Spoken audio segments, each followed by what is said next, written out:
Okay, I think we can start. Maybe some people will join in a few minutes. So, uh, thank you so much, everyone, to join this series of webinar. And I would like to start this from the first webinar. So, all of them are joined from different countries. So, maybe a good morning, good afternoon, or whatever the good day for you, all the distinguished participants, and welcome to our series of webinar on the adaptation reporting under the enhanced transparency framework of the Paris Agreement. And I am very delighted to see so many experts and the government officials, also people some from university, from the all Asian countries, those who are joining us today. Uh, I can also see some new names, so maybe let me quickly give the introduction about the CBIT GSP, one of the initiative of the UNEP Copenhagen's Climate Center. Our objective is basically to support the all developing countries in specifically implementing the enhanced transparency framework and specifically preparing the first BTR, biennial transparency report. And this webinar is focusing on the adaptation, but we also work on the greenhouse gas inventory and DC tracking and all other chapters of the BTR. So that's the quick introduction. And my name is Jaipal. I am handling this Asia region activity. Like me, there are also the 10 network coordinator who are dealing with this all 150 developing countries. So thank you again, all of you, to join this very important series of the webinar. The primary objective of this series of the webinar is to enhance your awareness and the knowledge of this reporting provision for climate change impact and adaptation under the Paris Agreement and convention also, because we are still submitting the NCs. We will focus particularly on the adaptation related information, and that should be included in the BTR, and how this information link to the ongoing adaptation reporting and all these domestic adaptation processes are existing in the country. So basically, this is the series of 5 webinars. So maybe maybe one or alternate day we will meet and we will complete our series of webinar on 23rd, the last session. So the series of webinar contain the five webinars, and each designed to build your understanding and capacities. So like the today's session is provide the overview of general adaptation reporting under the UNFCCC. Then the second session will tell about the cover the national risk, vulnerabilities, and the adaptation priority. The third session will focus on the reporting on adaptation action, implementation progress, and monitoring system. The fourth one will be where we will discuss the reporting on loss and damage, cooperation, and the all the good practices. And the last one will be the feature the experience sharing from the different countries of the Asia region. Some are the developed, some of the developing countries. So except the today's one, the all the four webinars, we have also put one kind of a good sharing or experience sharing session where we have invited some Asian countries, those who will also share their learning, their experience in the adaptation reporting in the past nature communications and now for the BTR also. So we have taken too much care and carefully crafted this to provide you with practical knowledge, an example of the national communication, national adaptation plan, and NDCs also. So some of the Asian countries have very good in the reporting the adaptation. They have also prepared the adaptation communication, which is submitted to the UNFCCC. So the you can say expected outcome of this series of webinar is to understand the new reporting requirement under the ETF, be better prepared for the submitting your country's first BTR in the 2024. We only have now 3 or 3.5 months left.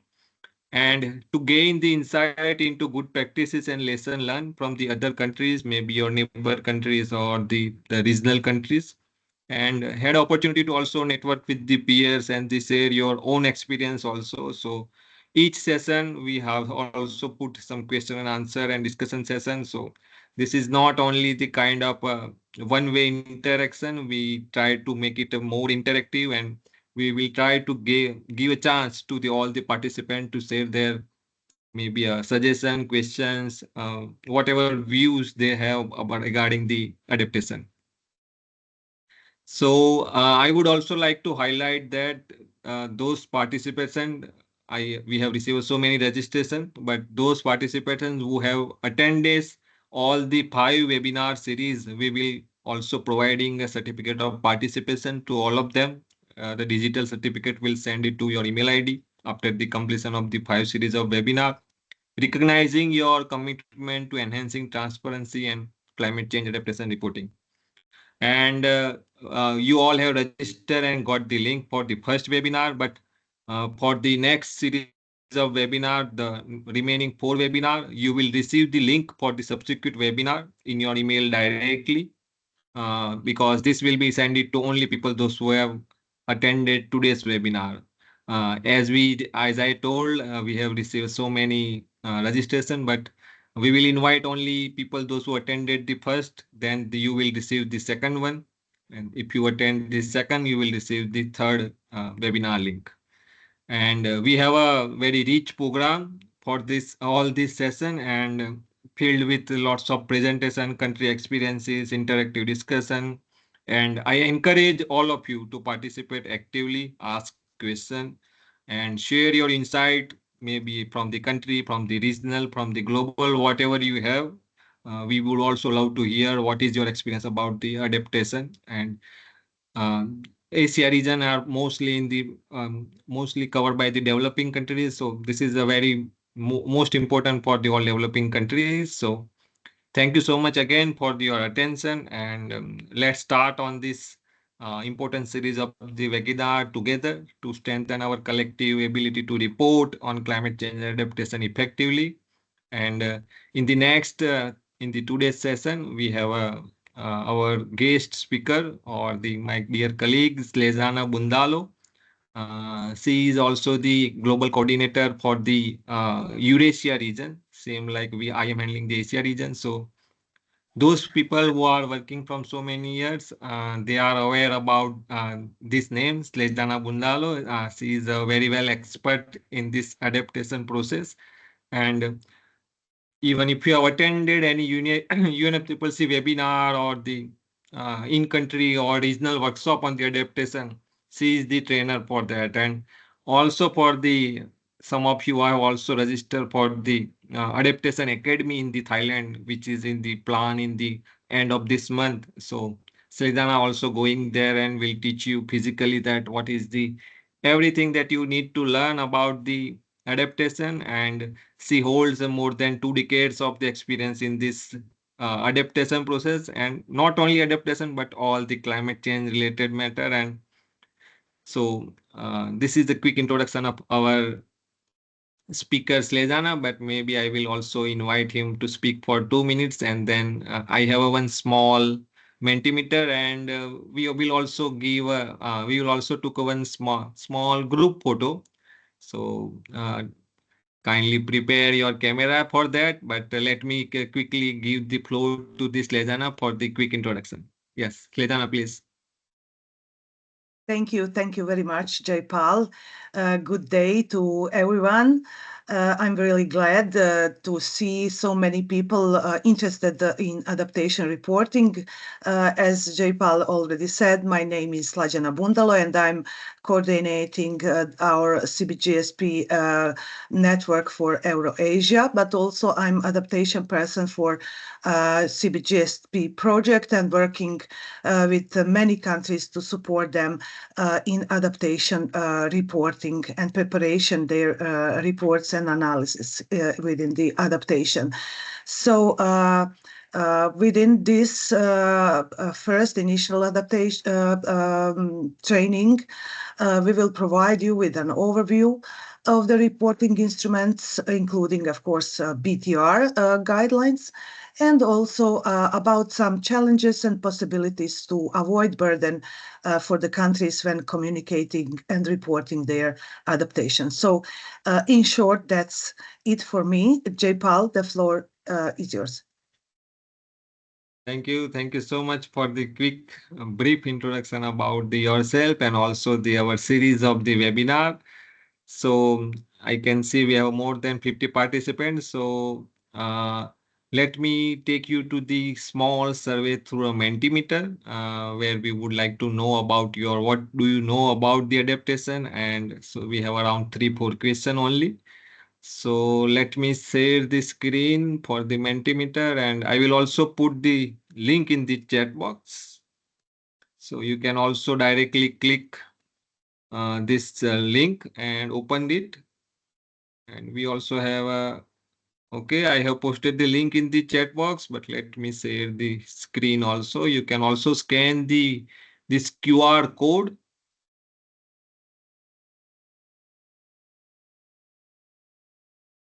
Or if you are not able to scan the QR code, then just type the www.menti.com in your browser, maybe in mobile or laptop, and enter the code 26377127. Those who are those who have already accessed, they can continue to answer the question. We have only a 4 or 5 questions, so it's once you complete the next, it will automatically next question will come out. So I will hold here for maybe 1 minute so everyone can scan the code. Those who are not able to scan the code, please see the chat box. There is a link. You just have to click and you will automatically use this Mentimeter survey. I will request all of you to please give your response. This will also help us to adjust and manage our the next series of webinar, the all the content, also the requirement, what is so. The first question is about the joining. We have all the Asian people are here, but we also have a diversity. So I can see there are 8 people from maybe India and the Nepal and also Sri Lanka, Philippines. Okay, so I think there is some Pacific people also. So that's a good thing.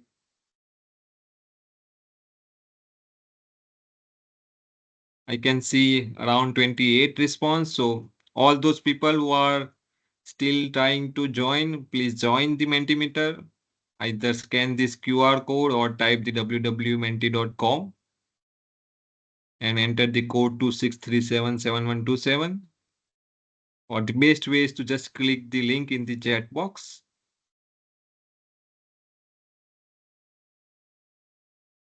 In the next question, we are asking about in your involvement. So are you involved previously or maybe currently in the reporting of the adaptation chapter, which is now, of course, it is voluntary for the developing country, but it is the most important for the developing country also, considering the impact and all this climate change impact that we are facing. Maybe we are a small country or least developed country or country like a big like India or the China, but everyone has aware about this impact of the climate change. So I can see there are 9 people, those who are experienced and largely involved in the preparation of this adaptation chapter of the maybe a BTR or maybe the national communication.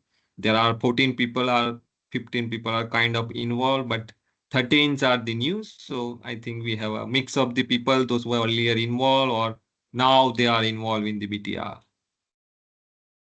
And do you plan to report an adaptation? As I mentioned, this is the voluntary chapter, but yeah, it is important for all of us. So yeah, that's a good news that at least 35 people are planning to report the adaptation chapter. Of course, we can improve in the subsequent BTR, but yeah, at least reporting something on the adaptation. And that's the our objective also for this series of webinar, that we would like to inform you that what kind of information you can include, even a minimum information that you want to provide in the BTR, which will be a very good message to the all global developed country plus the international organizations, those who are providing support specifically to your countries. And I think this could be the last question. So, how would you rate your familiarity with the ETF under the Paris Agreement, specifically considering the adaptation? Maybe you are involved in the other chapter also, like NTC tracking, mitigations, or the support needed and receive inventory. But here we are asking about the adaptation.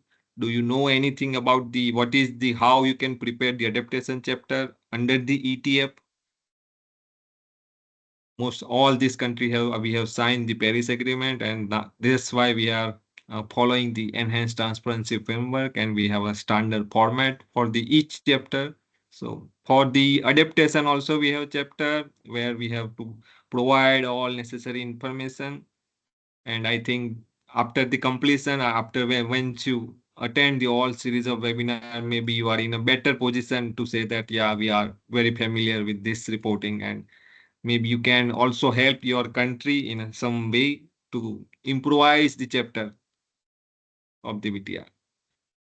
Okay, thank you so much. The link is still active in the chat box. So if you can, if you're still not able to access, then I would request you to please use the link in the chat box. But I am stop sharing this screen, and the last activity in this first session is the group photographs. So I would request all the participant, all dear people, all the colleagues from the different countries, I would request you to start your camera, turn on your camera, and give me a beautiful smile so I can take a one group picture of the all of the attendees.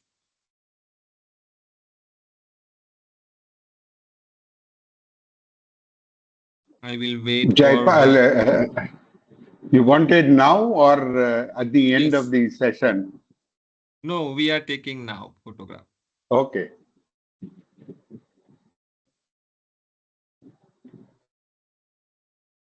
Okay, there are also some group people attending from one link. That's a good thing. Give me a one more minute. There are some still cameras who are off. I would request all of you to turn on your camera, give me your beautiful smile. I can see some familiar faces also.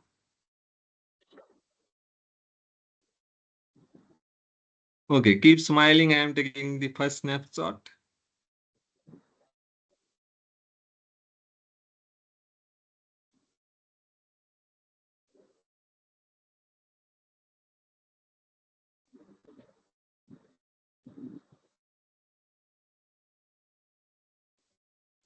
Wait, I have to take 2 or 3 because we are more than 60 people.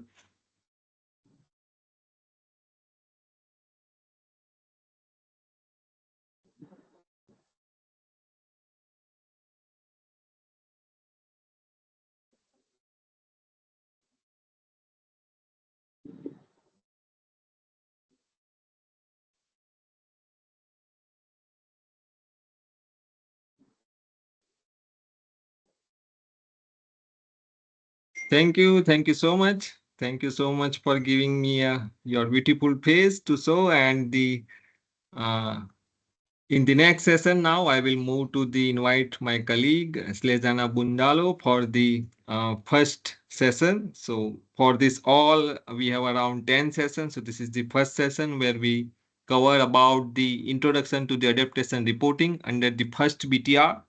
What is the function of different reporting instrument under this ETF arrangement. So this will be a very basic and which give you also the most important instruction about the adaptation chapter under the BTR. So maybe if you are involved little bit or maybe you are planning to involve in the subsequent future BTR, this will be a very good session for you.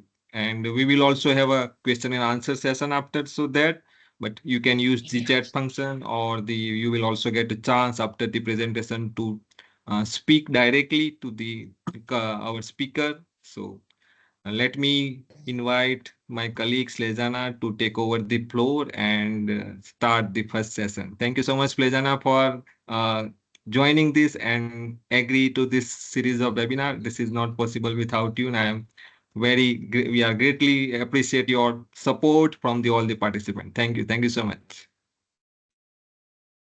Thank you. Thank you very much, Jaypal. I will share my presentation now. I'm glad to see that many countries are planning to report adaptation within their BTR or thinking about starting that process. And also, do you see my screen? Yes, Yes, we can see. Yeah, we can see. And also whether you are sure or not about some issues. I know that there are some concerns, some doubts about how to communicate adaptation. I hope that through this webinar, we will clarify some issues with you and give you information that will be useful for your future adaptation planning within recent UNFCCC instruments, but also specifically for the BTR. Just before I start with the presentation, I would like to note that this presentation is mostly based on the document called Reporting Adaptation Through Biennial Transparency Report, a practical explanation of the guidance that is published in 2020, and it's published by ICAT project. But also this presentation reflects some new insights on the adaptation reporting through the MPGs. And this information is upgraded within the new document, new guide, which is under finalization by CBGSP program, and it will be available soon. So in general, for further reference, you can use previous guidance. Also this presentation that will be published on our climate transparency platform, and also upcoming new guidance that we will share with you as soon as it will be as it is published. So I already mentioned, but the main purpose of the presentation is to provide you an overview information of the system for communicating and reporting on adaptation under the UNFCCC system. Also to give some introduction to the role of new instrument, BTR or Biennial Transparency Report, and specifically, of course, its adaptation section, which is incorporated in this entire ETF system, and to provide an insight in guidance for reporting on Biennial Transparency Report, which will be subject, and we will talk in details in the webinars we are planning for next week. So in short, we would like to try to answer the following very important questions related to adaptation reporting. So the first one is, what's biennial transparency report and why and how it's relevant to the adaptation? How countries report under UNFCCC when it comes to the adaptation. What is the system for communicating and reporting adaptation under Paris Agreement? Also, how the system is changed from its predecessor. Also, what is adaptation BTR is intended to achieve, what's is intention of introduction of the new reporting tool, and also what areas do the guidelines of BTR cover, areas covered by guidance for the adaptation BTR.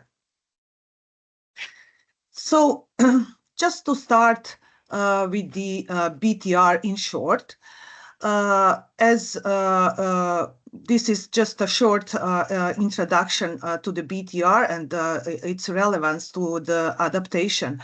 So as name says, the biennial transparency report is transparency-oriented document or report that has to be produced by countries every 2 years and submitted, of course, to the UNFCCC.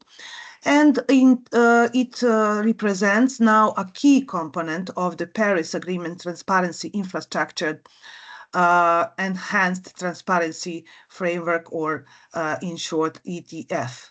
So the intention of the ETF is to enable COP to track progress toward achieving the goals of the Paris Agreement, and along with the national inventory report, the other new instrument introduced actually now under the ETF, the BTR's role within this framework. What is the role? Is to make operational the transfer of information from country parties to the UNFCCC. Within the ETF framework, the National Inventory Report, as you well know, will operationalize transfer of information about GHG emissions. But on the other hand, BTR will enable the transfer of information about how countries are implementing the different aspects of the Paris Agreement through reporting their climate action across mitigation, adaptation, loss damage, support needed or received. As we all know, the ETF will come into force on the 31st December of this year, and countries will be expected to submit their first biennial transparency report prior to this date. And when that happens, the ETF will formally replace the previous transparency arrangement under convention that is well known as a monitor review verification system, or in short, MRV. As a part of this transition, ETF will directly discontinue and replace certain aspects of the MRV. Amongst other areas, this will happen to the monitoring review verification system reporting infrastructure, as the biennial transparency report will replace both biennial report and biennial update report for Annex 1 and non-Annex 1 parties, as you can see here in the figure on this slide. The significance of this is that all parties will use now the same reporting instruments and guidelines from 2024 and onwards. Also, it is important to say that not all aspects of the previous arrangement will be replaced. For example, national communication will continue to be active alongside of the ETF. The fact that new reports under the ETF will be applicable to both Annex 1 and non-Annex 1 parties makes a really significant change from the previous system in which these two groups of countries, Annex 1 and non-Annex 1 parties, had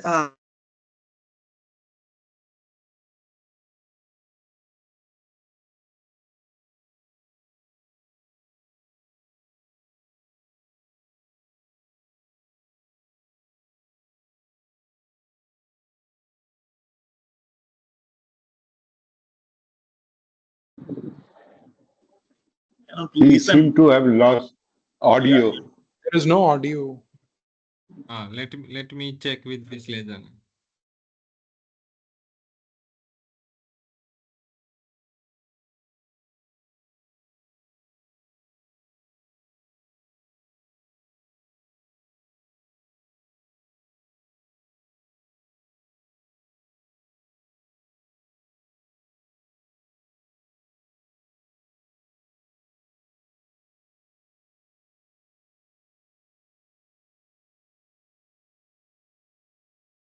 Sorry, something was interrupted my internet, so I will continue. I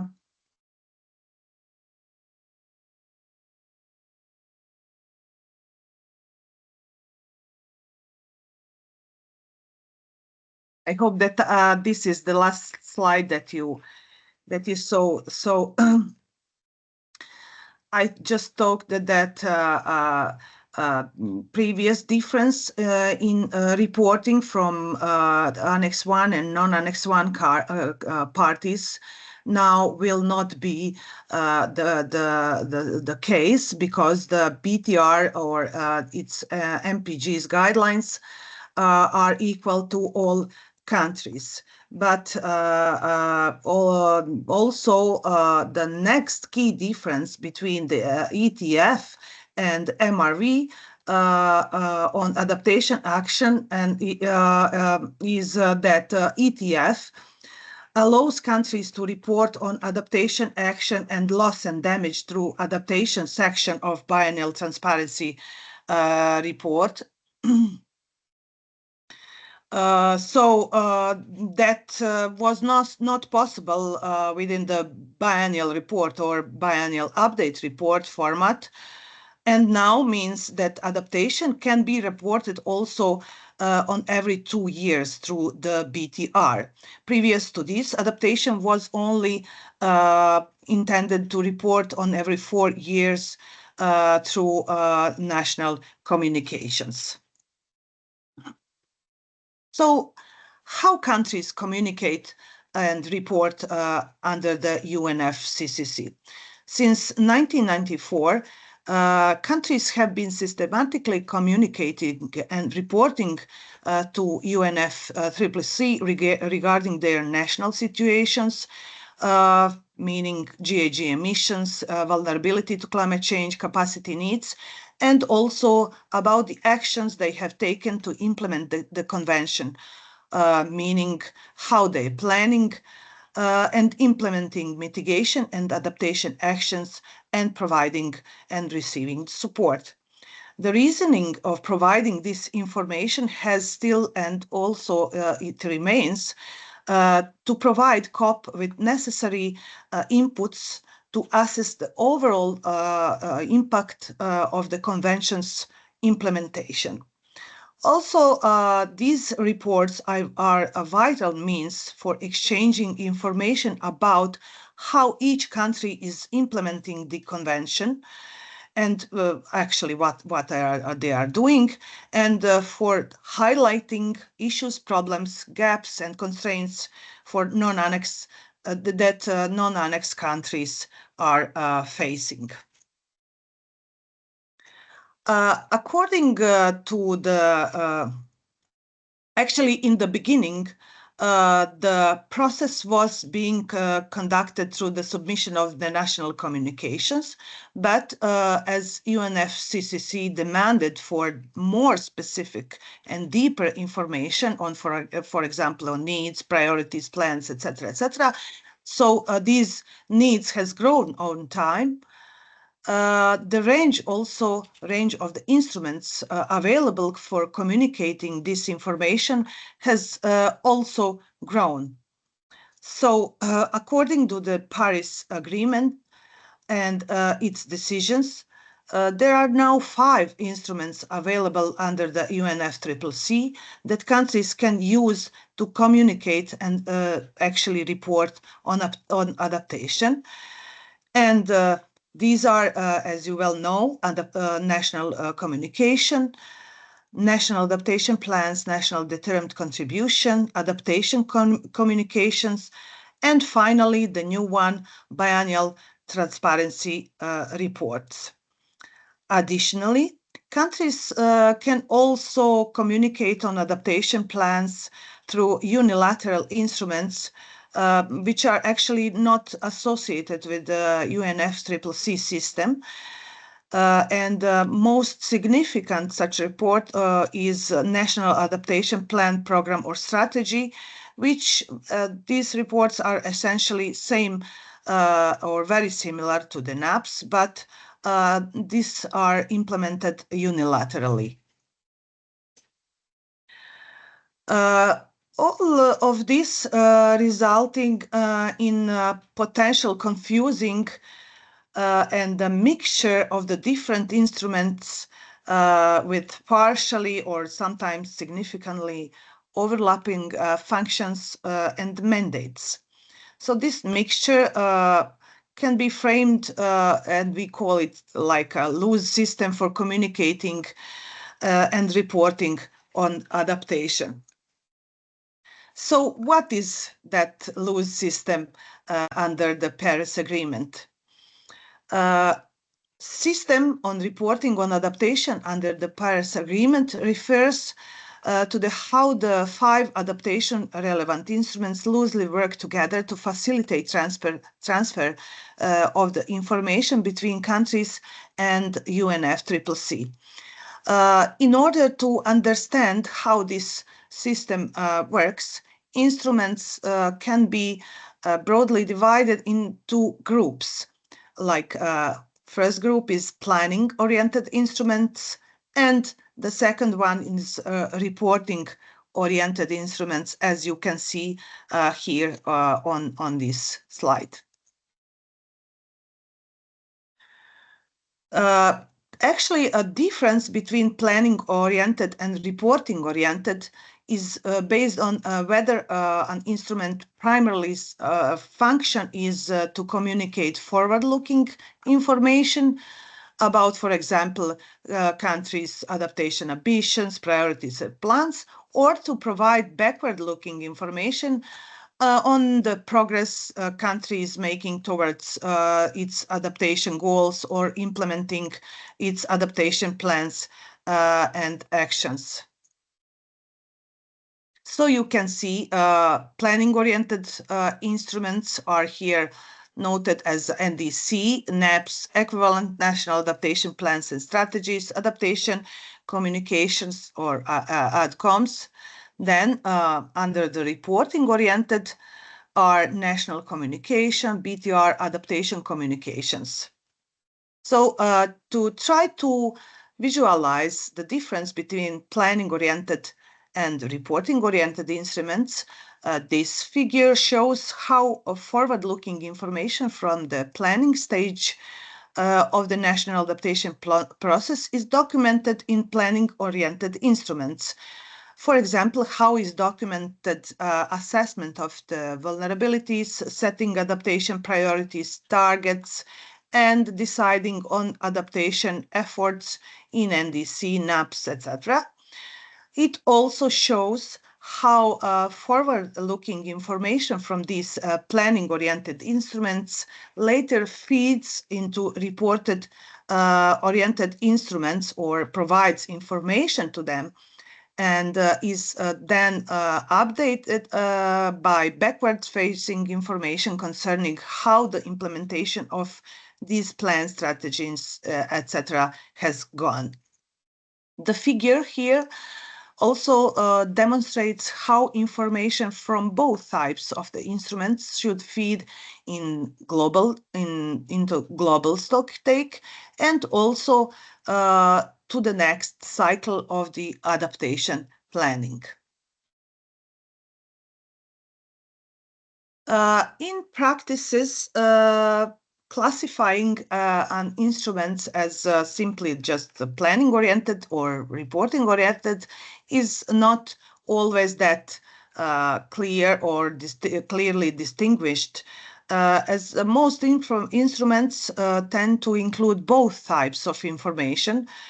And this is partially because the robust planning process should consider the achievements and failures of the previous planning cycles, and as such, it is not unusual for the results of the previous planning cycles to be included in new planning documents. Also, coherent reporting on progress made and results achieved needs to refer to the plans and objectives that the actions being reported on were actually implemented against such as information about plans and objectives, and is often included in these reports.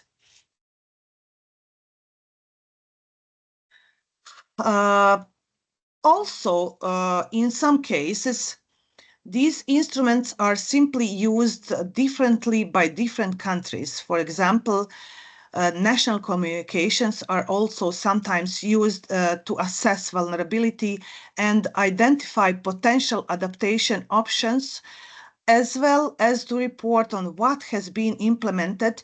So they are not only reporting oriented, and also adaptation communications are apparently being used primarily for communicating plans by some countries and primarily for reporting purposes by the other countries.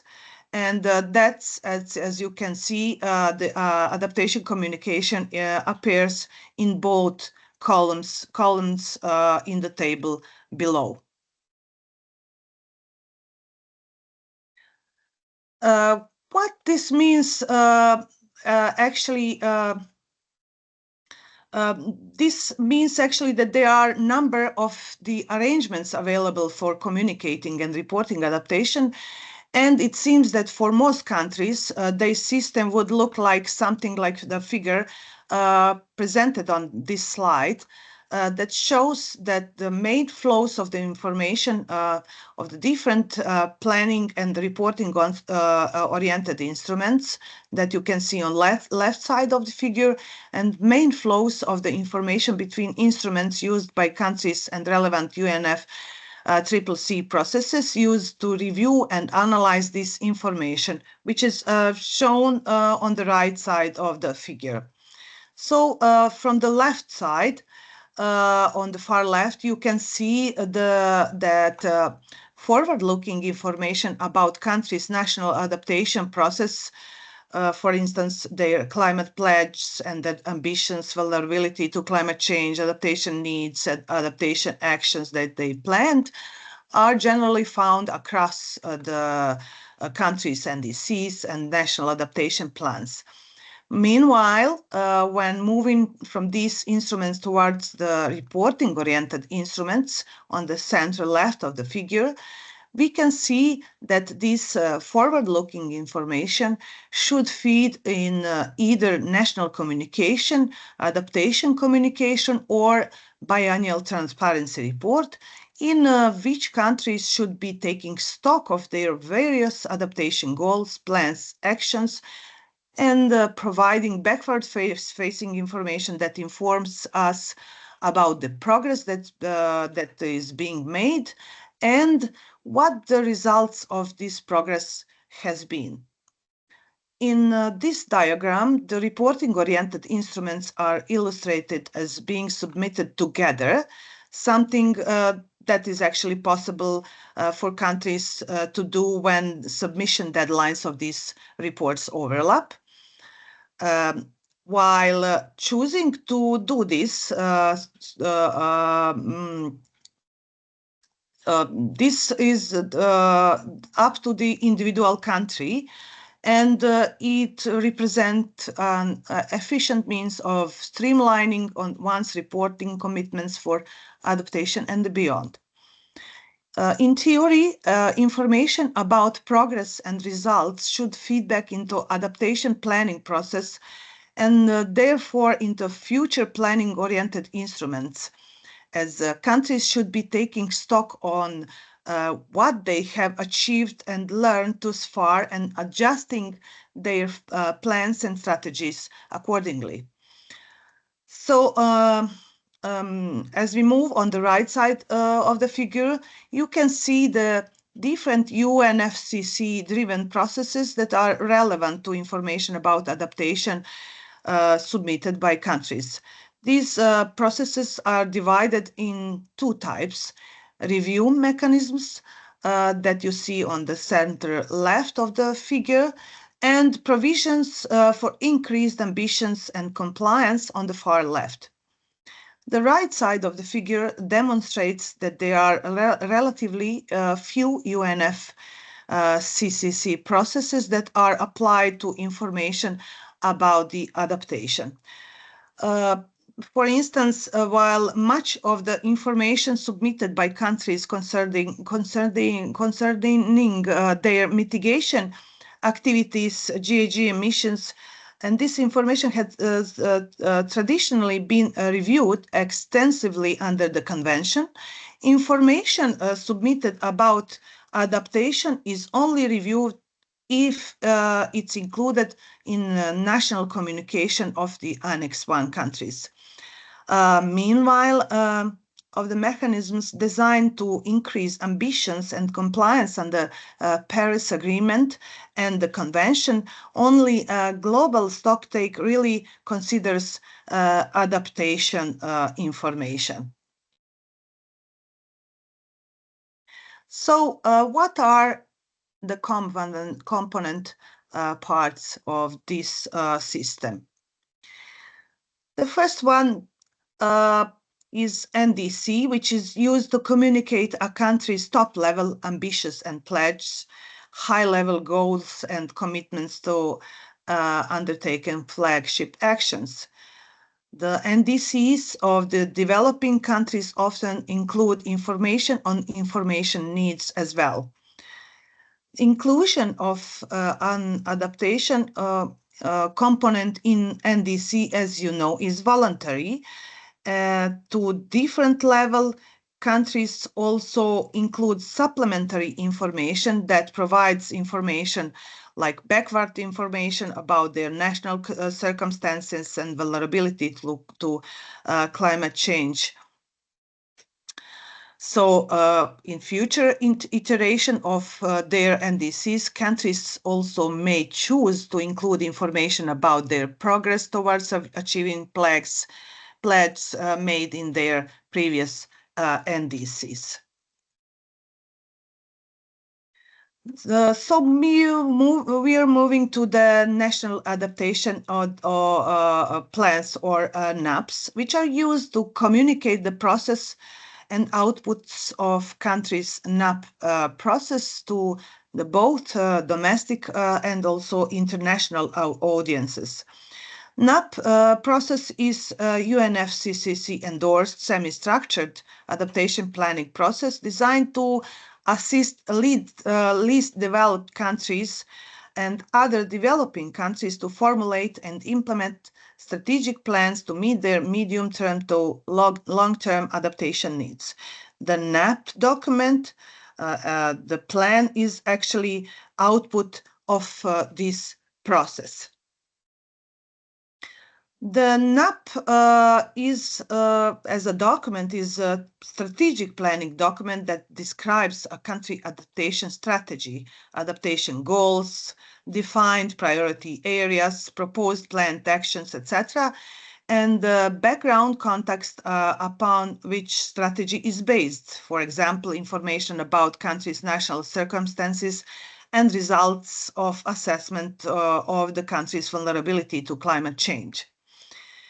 It's generally expected that the contents of the NAP document should be strongly aligned with the NDC, and the priorities, goals, and flagship actions in the NDC should be the same in regards to the adaptation, should be the same or very similar.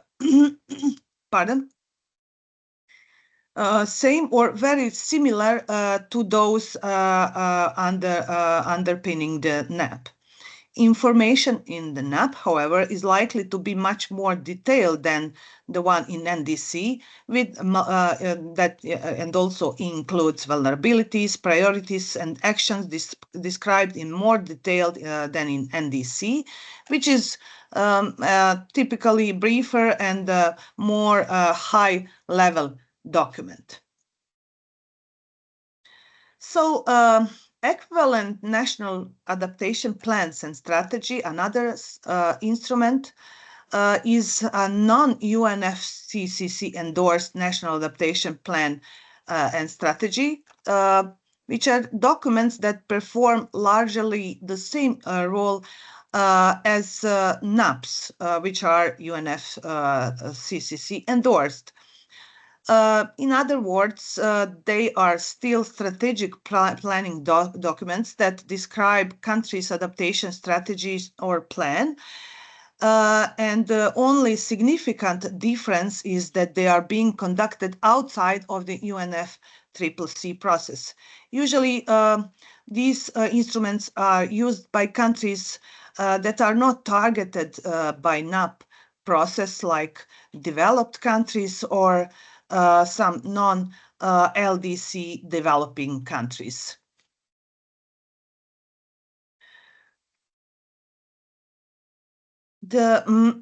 Moving to the reporting oriented instruments.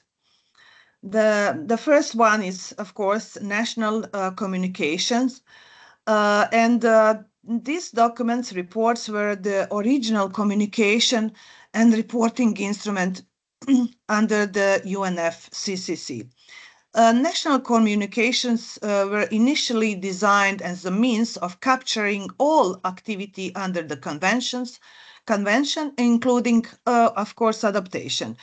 And there are two sets of the guidelines, as I said previously, which are a bit different for Annex 1 and for non-Annex 1 countries. Also, it is important to mention that vulnerability and adaptation chapter is mandatory for both Annex 1 and non-Annex 1 countries. However, adaptation-related information required by both sets of the national communication guidelines is very similar, actually. That means that Annex 1 and non-Annex 1 national communications tend to contain similar information. Usually, that's about countries' exposure and vulnerability to climate change and the adaptation plans and actions they are planning or implementing. In addition to these, non-Annex 1 national communications often include information about proposed adaptation actions which have been identified through vulnerability assessments, as well as gaps, challenges, barriers, and capacity needs. It's important to mention that Decision 1 CP24 that's agreed in Katowice states that countries may submit their national communications and BTRs as combined report using the guidelines provided in the MPGs.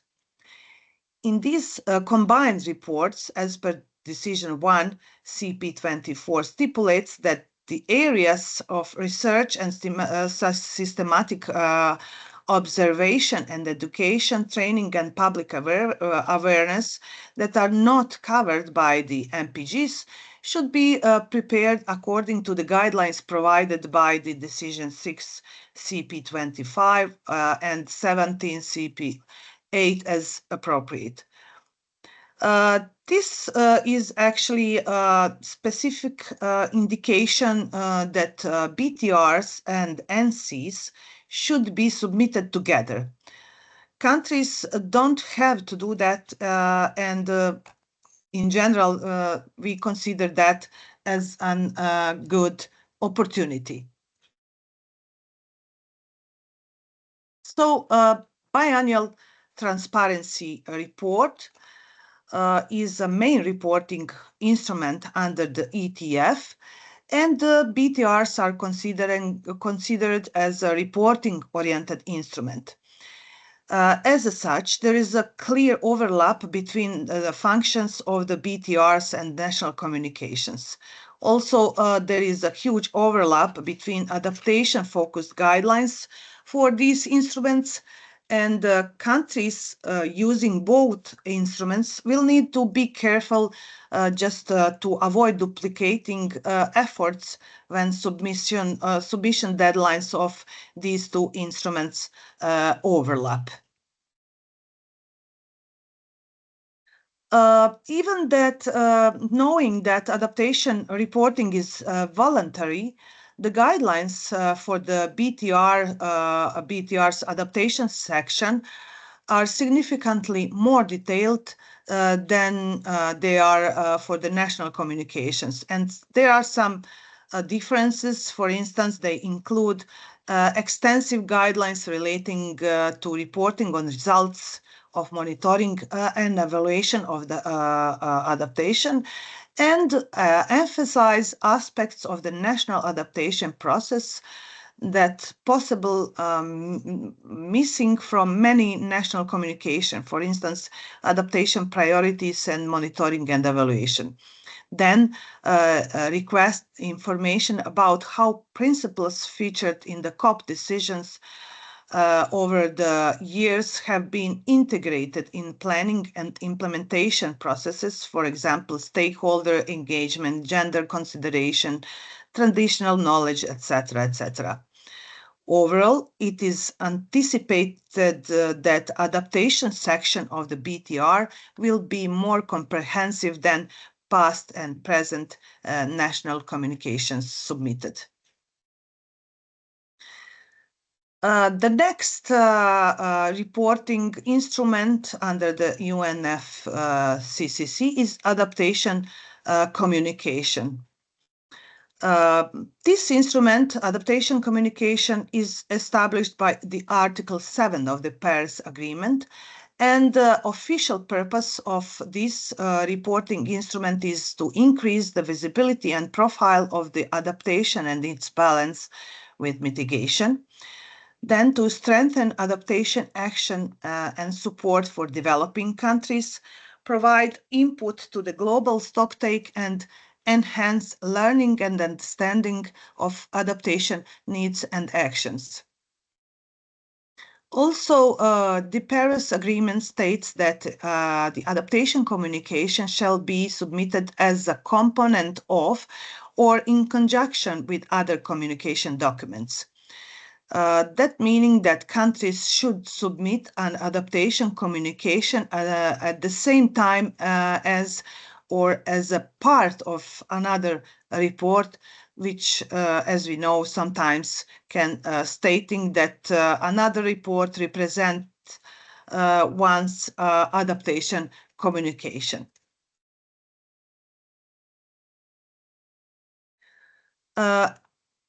According to the Paris Agreement, adaptation communication is not obligatory, so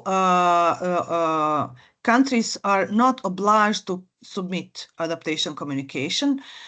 And also the adaptation communication is flexible and country-driven, and countries actually are able to determine how to use it.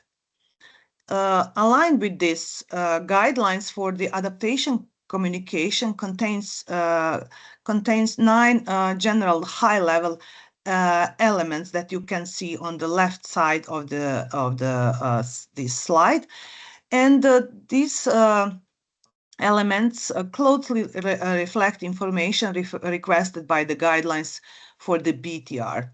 This actually suggests that this is a reporting-oriented instrument. However, the use of the prefix may means that countries can pick and choose which elements they want to include in the document, and on what way allowing the adaptation communications to be used in a number of the ways. As of now, 46 countries have submitted their adaptation communication, and most of these were standalone reports, and most remaining were NDCs that were retrospectively assigned to be their adaptation communications, and with handful of the NATCOMs and NAPs submitted as adaptation communications. In regard of the adaptation communication, the countries have different approaches, like they resubmitted the adaptation component of their NDCs and as adaptation communication, also resubmitted their NAPs or equivalent as adaptation communication, also resubmitted the vulnerability and adaptation chapter of their national communication as an adaptation communication. And at the end, some countries submitted a stand-alone reporting-oriented document as their adaptation communication. So while in the figure on the left, we model adaptation communication as a reporting-oriented instrument submitted with or alongside with the BTR or national communication, it could be, in fact, be placed in conjunction with the NDC, NAP, or equivalent national adaptation strategy, or as a standalone document. That's really depending on the preference of each country.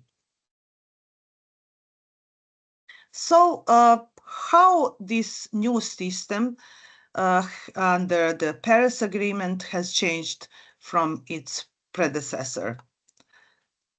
When it comes to the adaptation reporting, the new system coming into force in 2024 and represent quite significant step up from the present system, while this is not the case for the other topics under the convention, namely mitigation and support provided, which are already reported within the biennially against enhanced standards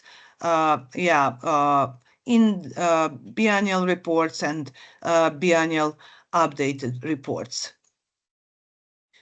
The new system for reporting of adaptation oversees the introduction of two new instruments that provide flexibility with regards to how countries report on adaptation, and a significant enhancement of its reporting guidelines.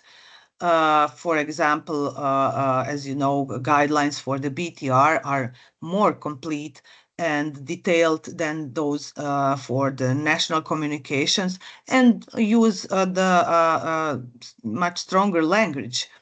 Also, the new system provides the opportunity to increase frequency of adaptation reporting from once every 4 years to every 2 years. Despite this enhancement, however, reporting adaptation through BTRs or adaptation communication is still voluntary. So countries can, if they wish, to continue to report on adaptation under the previous system, for example, only to report through the national communication every 4 years using guidelines previously provided. So what's the introduction of the adaptation BTR is intended to achieve? Clear vision of what reporting on adaptation within the BTR is never explicitly spelled out by guidelines or decisions resulting from COPs, but conclusion on what the adaptation BTR is intended to achieve can be found in the official purpose that is given for the establishment of the ETF, Enhanced Transparency Framework, which says that in relation to adaptation, the purpose of the ETF is intended to provide a clear understanding of climate change action, including parties' adaptation actions, related good practices, priorities, needs, and gaps. And also it states that it's intended to inform global stocktake.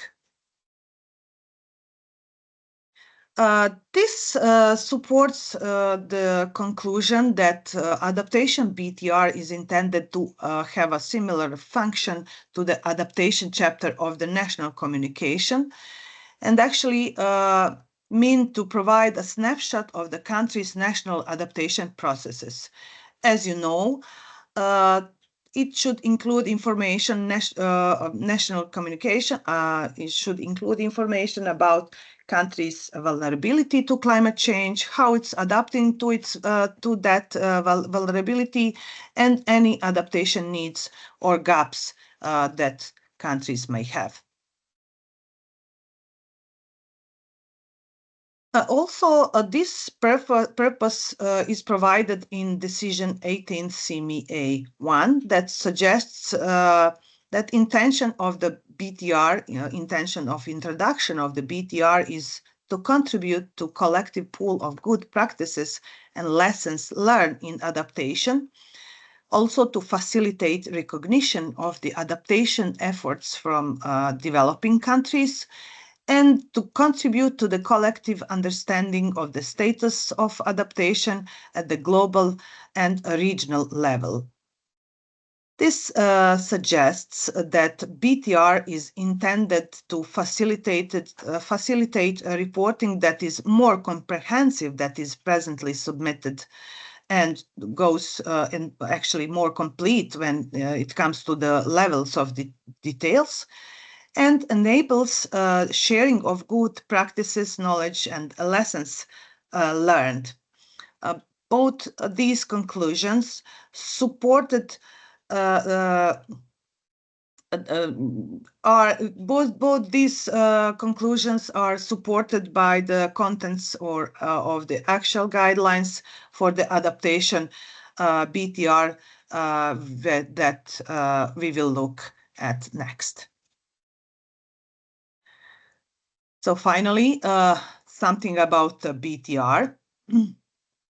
But just before we see what information should be included in adaptation BTR chapter, it is important to say that including adaptation section in one's BTR is voluntary, and as such, all the elements of the guidelines are also voluntary, meaning that countries are not obliged to include everything asked by the MPGs in regards of the adaptation.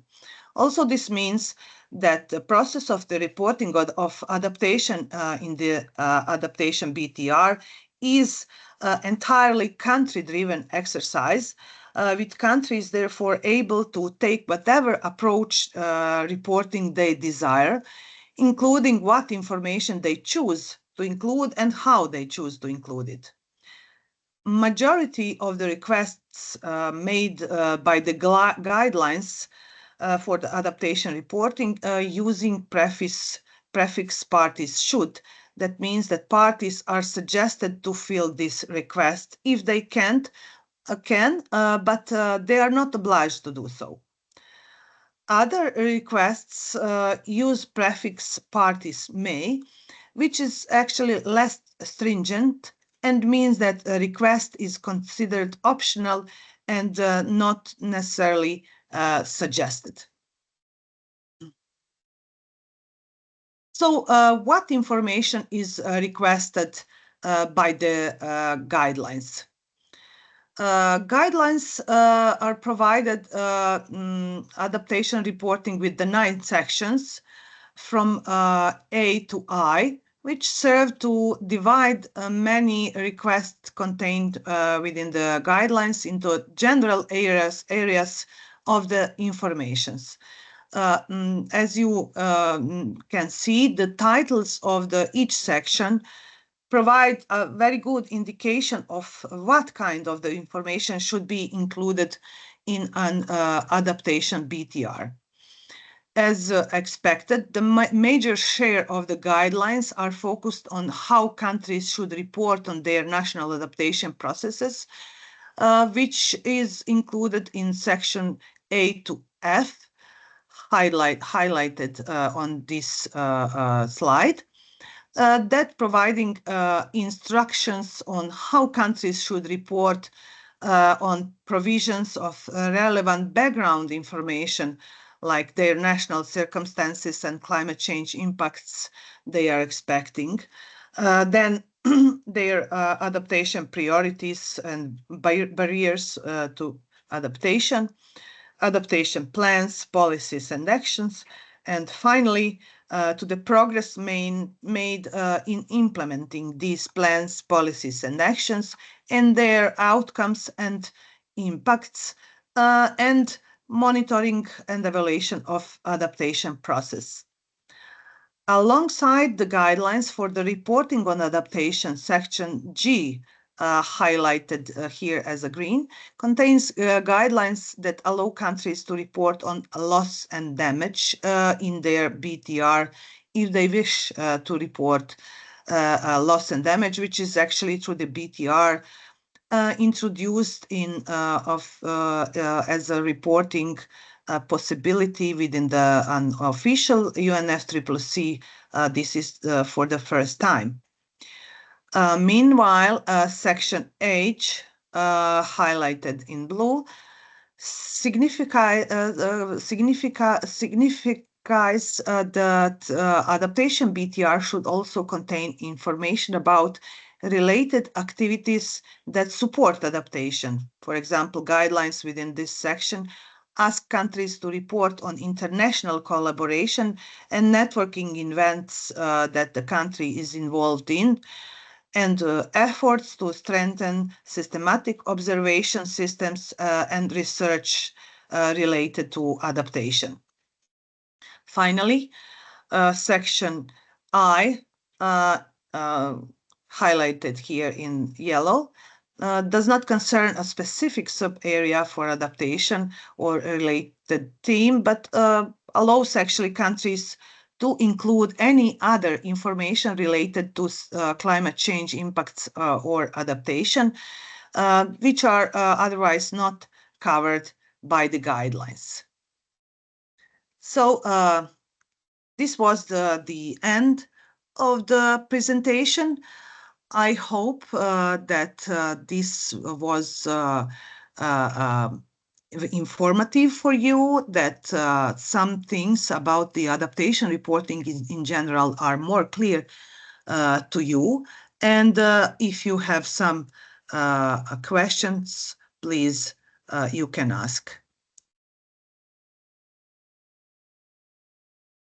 Thank you so much, Lejana, for covering the all necessary information related to the adaptation reporting in the first BTR. And this is the first step that we all are taking, and we all need to be aware that how in a best way we can report the adaptation. And as Lejana mentioned, it is very important for the all developing country to understand the impact and summarize and report in a very good manner so we can show it to the all this developed world and also the all international countries. So we are open the floor for the any question and answer. You can use the chat box, or you can directly unmute yourself, ask the question related to our first presentation, the first session. And we will also request all the colleagues. Okay, I can see Professor Jayaraman from the MSSRF, please. Thank you, Jaipal, and thank you, Ms. Bundalo, for this presentation.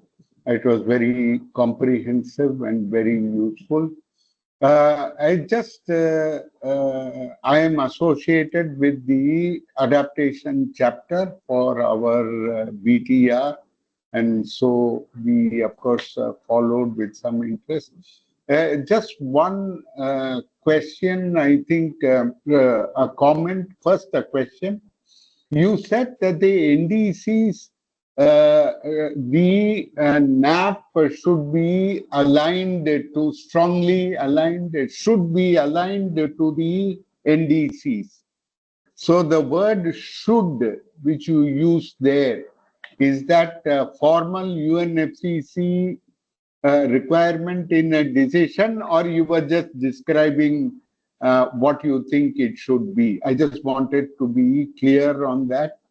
And while I think there is a room for, as a comment, while I think there is a room for communicating national communications with the BTR, I think the many developing countries would like to see them not as identical, because the national communication is under the convention. The BTR is specifically with the Paris Agreement. So, so far we see the importance of keeping the roles. They are, of course, very overlapping and related, but they are not identical. So I think from India, to that extent, we have some perspective on this. And there is, of course, the convention provides a number of principles and values which are particular to the convention, may not always be emphasized in the BTR. So we would like to see the communication different. And as of now, India's plan is to submit separately. We will, of course, submit the BTR. Now we are working towards it, and we will be submitting the fourth national communication subsequently. So just as a brief comment. Thank you. Thank you very much, Mr. Jaraman. I think that this what you have noted is very important to clarify. The word "should" in relation to the NDC and NAP is just explanation. It's not official, and but it just stresses that if you provide an adaptation information within your NDC, it should be aligned with what you reported in your BTR, and also it should be aligned within NAP. So this information generally needs to be aligned. As of the reporting, I know of course, that adaptation reporting within the national communication is defined by specific guidelines, and BTR's guidelines are more comprehensive.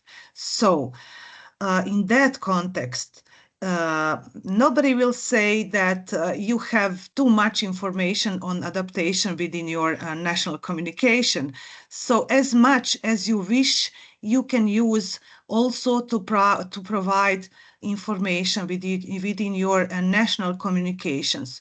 The good thing now is that you have guidance within the MPGs or adaptation BTR chapters on how to provide this information, what details about the adaptation you can provide, etc., etc. So you can include that, of course, to expand your adaptation chapter of your national communication. I hope that's the answer. You are muted, Professor.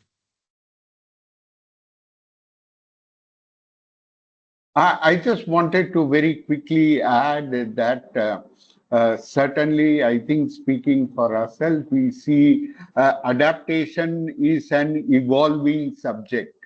And, we go through cycles of learning. Mitigation has very clear end goals, and it's a question of different strategies to reach there. Whereas adaptation is an evolving subject. Its goals can also evolve over time, especially for developing countries. So we keep that in mind. And of course, there is this whole ongoing discussions over the global goal on adaptation, which will eventually influence the way we present lost connection. Can you hear me? Now I Yes, think yes, you you can. can. So I think the global goal on adaptation may in future add new elements to our reporting. That remains to be discussed. So that is this small point I think to keep in our minds. Though we can go ahead, we have enough to go ahead and produce the BTR. Thank you very much. Thank you. Thank you, Professor. And I will move to the Musa Jamir.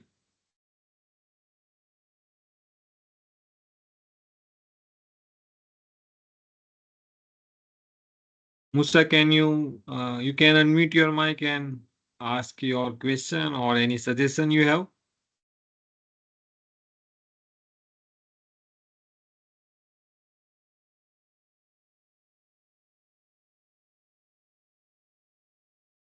Okay, I think Musa is maybe are not here or Hello. yeah, yes, please, Musa. Thank you very much, Japal and Slaina. I think, yeah, actually, I really got some information from the question raised by Jaraman just now. So I think, yeah, I'm Musa from Maldives working on the adaptation part of the BTR right now, working to see that we can perform and then deliver on time. So in that respect, I'm curious to know, well, I did say that you have, just now explained that we could include as much as information that we want to. But then particularly my interest is on how much could we really, want to go into private sector initiatives on good practices and case studies and so on for the adaptation, part, apart from the national, adaptation, initiatives. Thank I you. think thank you very much for your question. Yeah, it's really important to clarify with the countries what kind of info, how to distinguish now, or do we need actually to distinguish now national communication adaptation part and the BTRs. So you can include in your adaptation part of national adaptation as much, of course, you will you have to follow the official guidance for the adaptation communication or reporting within national communication, but as much as you extend the information, that's better. It's up to you how much information on which way you would like to communicate or to report. So you can put entire adaptation BTR within your national communication adaptation section. So, and then when you prepare, for instance, your BTR as a standalone document, you just can make a brief overview of the your adaptation reporting part, and then reference to the your national communication, where is all explained in more details. So cross-referencing is allowed here, and is actually because of trying to reduce burden for the countries to not repeat the same information with the different reporting documents, whether they are planning-oriented or reporting-oriented documents. And at the you. end, yes, it's important to mention, to say that countries, this adaptation reporting is voluntary. So it's up to the countries which information and how to provide information on their adaptation. Thank you. Thank you. Thank you very much, Mr. Musa. Musa. Yeah. Thank you, Musa. And let's move to the Haris. Yeah, thank you, Jaipal. First of all, a very good presentation. I think you have already clarified from the previous question, but still, I just wanted to understand that during the presentation, we had said that it will be good if the National Adaptation Plan and the BTR could be submitted together, right? So my question was that in what way does jointly submitting both these reports, is it just like streamlining the reporting process for countries, or is it just like saving time and resources for the national governments?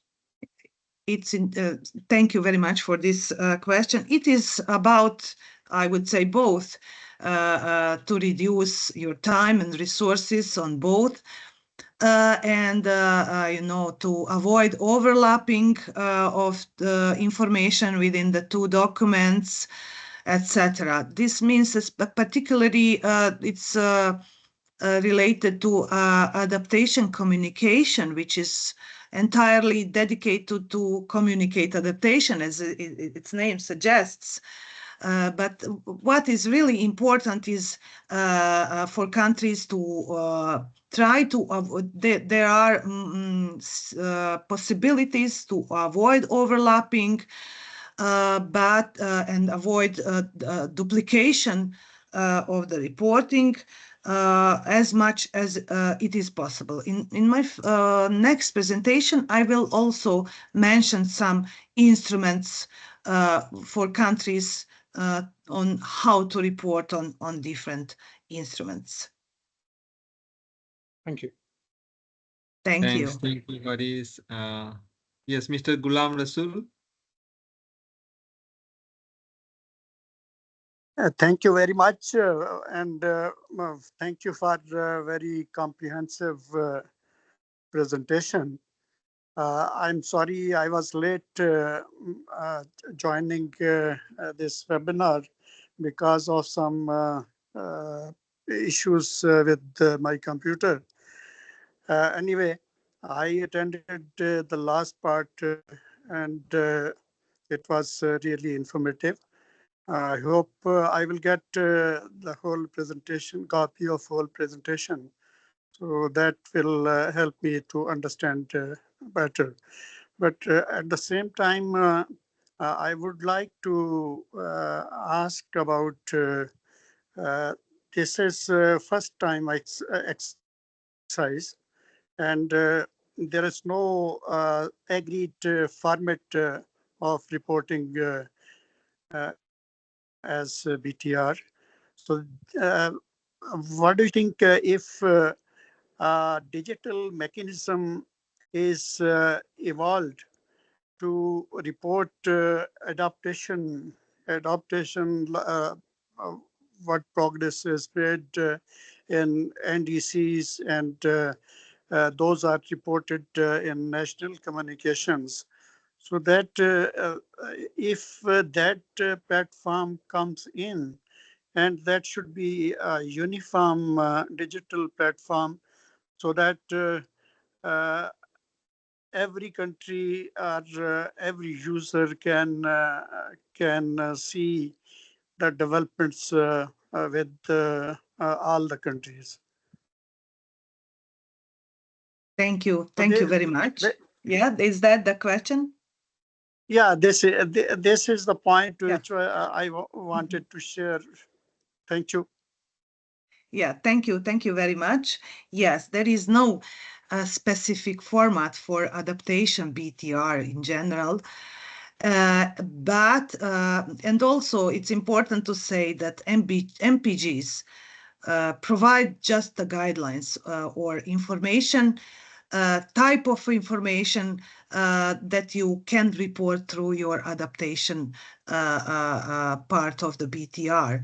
And countries really have a freedom to use any approach that they wish. Even, you don't need to follow the specific, order of the MPGs or requirements. You can put information in order that is more suitable for you or more aligned with some other of documents, reporting, adaptation, etc., etc. It's really, as I said, entirely country-driven exercise, and the guidelines provide just an overview or idea what and how to report adaptation information and why, of course. As of some digital tools, I'm not aware that for adaptation reporting there will be something. For mitigation, for NDC, for GAG inventory, there are specific forms, but adaptation as such also is very specific, and there is a variety of the activities, different activities, actions, national circumstances, etc., etc. So it all around the world, each country is very much specific. So it would be very hard to put that in one form. But I guess that countries will use some good practices and experiences from countries that already reported adaptation, to see how it's possible, to see what's applicable and what would be good practice that they can apply for their own countries. Of course, depending on their preferences, on their interests to report on adaptation, etc., etc. Thank you, Thank Mr. you. Ghulam Rasul. And thank you, Slejana. And there is one question in the chat box from the Dr. Konara from Sri Lanka that to report the loss and damage, it is necessary under the first BTR or maybe as a part of the adaptation. Reporting of loss and damage is not necessary. Of course, it's voluntary, but for the first time within the UNFCCC reporting system, under one instrument, we have a guidance for the reporting of the loss and damage. So, as I said, it's not required, it's voluntary, and it's up to you, up to your country and national circumstances to decide whether to report on loss and damage or not. Thank you, Slejana, and hope we have answered your question. So I am not seeing any raised hand or any comment in the chat box, but we still have a chance after the another round of the presentation. Yeah, I think there is one question from the Amjad. Yes, Mr. Amjad. Yeah, thank you so much for very detailed presentation. You just said the guideline about the loss and damage reporting. Could you please shed some more light on that? What are those guidelines and where they are available? How we can report it in a country-specific manner? Thank you. Thank you very much. Yes, under the sections of the report MPGs and report BTR that we will talk about in the next days, there will be a specific section dedicated to reporting loss and damage. So we will talk about a bit what we under loss, what we consider, or not we, what scientific community is considering about loss, damage, how to report, what are the issues which are, countries or the experts are still discussing how to report on certain aspects of the loss and damage, etc., etc. Maybe there will be also some examples. I can say that just very few countries have established some systems about the reporting of the loss and damage. Some countries are trying to establish some systems. So any good practice is very, very welcome by all countries, not just for reporting, but also for establishing of the systems for managing loss and damage, for capturing the information, and for trying to assess information and to plan some actions accordingly. So yes, we will have a specific chapter that we will go more in details about the loss and damage reporting.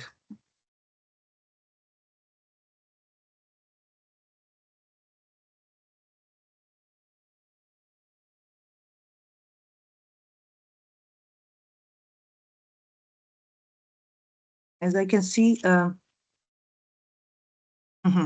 okay, Jaypal, can you hear me?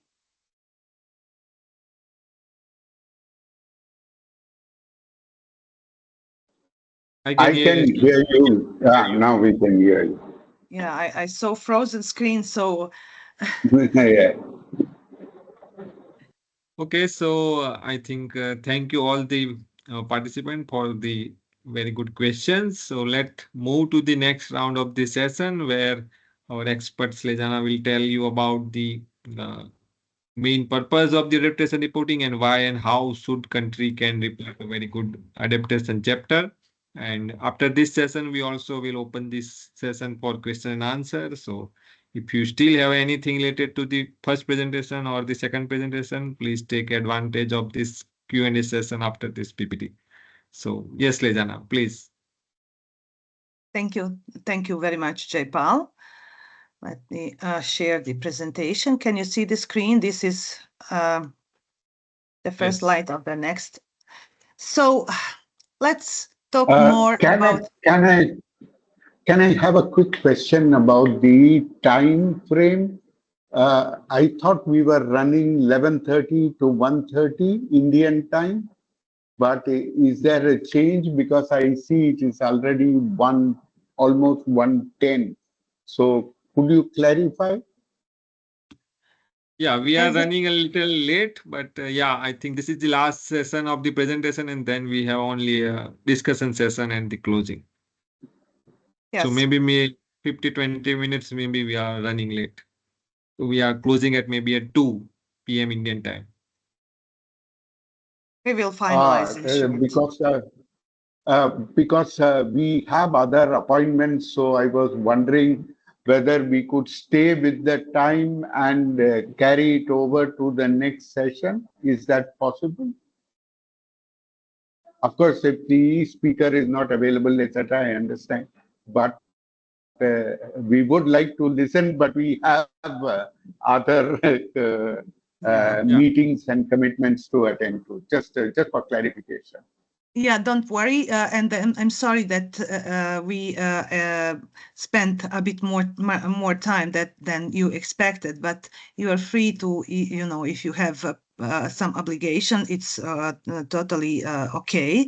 All these presentations will be published at our climate transparency platform, but also we will have a recording of the webinar, so you can turn back and listen the entire webinar.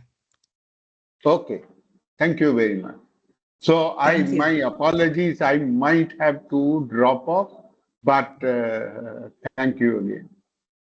Thank you very much for your participation.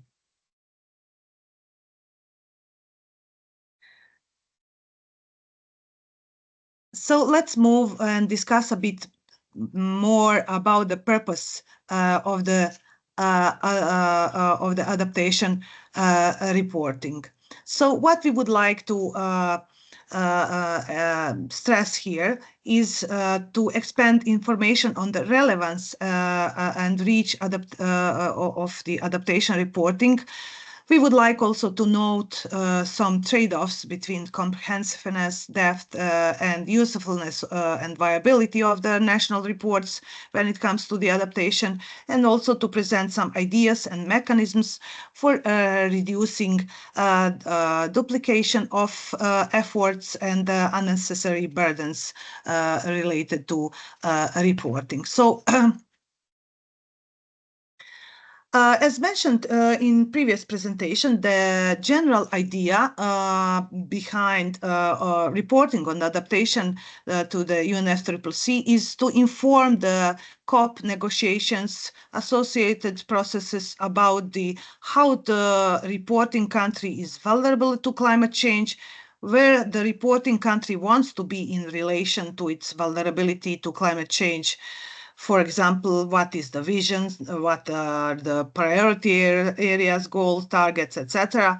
Then what reporting country has done or is planning to do to achieve these visions, address these priority areas, etc. What progress the country has made so far, and what challenges, barriers, gaps the country is facing, and what actually support the country has. The UNFCCC and the parties are clearly that main target audience for this report as national reports that are publicly available. These documents can be used as a mechanism for stakeholders, for actually clear communication, this information to a wide wide number of the stakeholders. And these stakeholders that could be informed through these reports include domestic and international stakeholders that might be interested in such a kind of the information. First of all, I will mention some domestic stakeholders, which are at first all levels of the governments, from local to the level to the national level in ministries, institutions, then local and national and non-governmental organizations and civil society groups, academia, private sector, of course, media, and public in general, which is also important to inform them what are you doing, what the situation is, what are your plans, what are your actions, what results of your adaptation actions, etc., in order to gain the further support for your adaptation efforts. For the international stakeholders, I can say that other countries are